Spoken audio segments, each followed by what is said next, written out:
De tous les systèmes de récolte de fourrage, la remorque autochargeuse est peut-être le plus court chemin entre la prairie et l'auge. Je vous propose de prendre un chemin très court qui va consister à rejoindre Pierre-Louis Janvier, qui est technico-commercial chez Bel Air et qui va nous présenter la Carac, la toute nouvelle gamme de remorques autochargeuses chez ce constructeur breton. Et ce sont les premières autochargeuses made in France. Pierre-Louis Janvier, comment s'improvise-t-on fabricant de remorques autochargeuses ?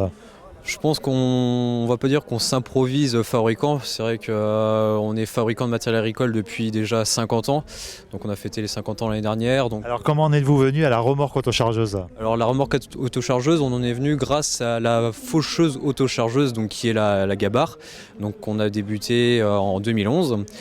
C'est quoi une faucheuse autochargeuse ? Donc la faucheuse autochargeuse, donc c'est tout simplement une autochargeuse avec un système de fauche à l'avant de la machine en fin de compte, et où on va permettre on va travailler en déport en fin de compte, et on va faucher, ramasser et pouvoir distribuer dans la foulée le fourrage. Donc ça c'est pour l'affouragement en verre, et il y a un besoin, il y a un marché en France encore aujourd'hui pour l'affouragement en verre avec ce type de matériel ? Oui, tout à fait, et puis il y a même un développement sur des plus grosses exploitations, d'où justement l'arrivée de la Carac qui est un complément de gamme à la Gabar. Alors, quelles sont les spécificités techniques en commençant par exemple par l'avant, le rotor et le pick-up de cette machine ? Aujourd'hui on va commercialiser deux versions en fin de compte.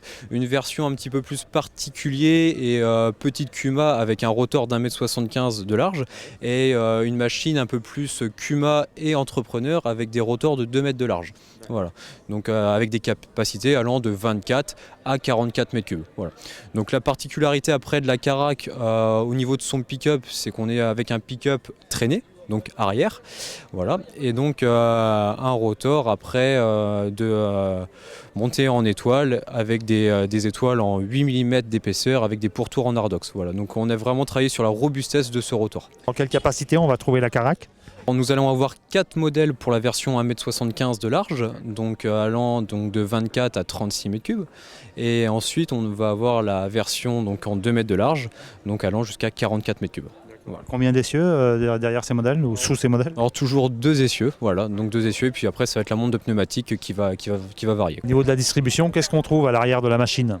Aujourd'hui on va décliner tous ces modèles en 3 versions de déchargement, donc soit la porte hydraulique, on va dire basique, pour décharger en tas, ensuite une porte qui va faire office de tapis de distribution, et enfin le dernier modèle plus complet, démêleur et tapis de distribution. Tapis droite-gauche ? Tapis droite-gauche, PVC, voilà. Alors, quelles sont les situations où l'autochargeuse a une carte à jouer dans les systèmes d'affouragement en France, comparativement au foin, l'enrubanné ou à l'ensileuse, qui est peut-être la première concurrente de l'autochargeuse ? Où est la place de l'autochargeuse ? Alors l'autochargeuse, nous, on la voit plus dans un complément de nutrition. C'est vrai qu'aujourd'hui, on a des structures qui sont de plus en plus grosses, des élevages qui sont de plus en plus importants.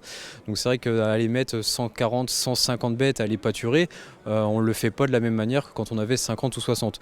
Donc le but aujourd'hui, c'est de faire venir l'herbe quand même à l'auge.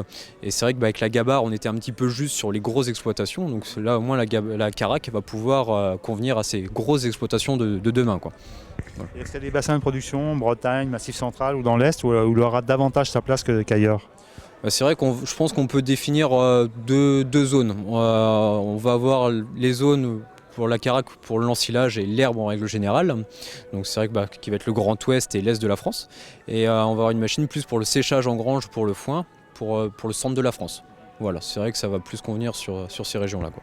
En termes de prix, comment vous vous situez par rapport aux concurrents ? On va être à peu près dans les mêmes politiques de prix. Voilà, il y aura quelques petites différences techniques, mais c'est vrai qu'on ne va pas être beaucoup plus cher, on ne sera pas beaucoup moins cher. On va vraiment être dans le marché niveau prix. Est-ce que vous êtes présent partout en France via votre réseau de concessionnaires ? Oui, on a des concessionnaires qui seront présents sur tous les bassins concernés. Voilà, après, il y a peut-être des réseaux qui vont peut-être évoluer parce qu'il y a des concessionnaires qui sont déjà distributeurs de remorques autochargeuses. Donc, à voir comment on va faire dans certains secteurs dans les prochaines semaines. Pierre-Louis Janvier, je vous remercie. Merci à vous.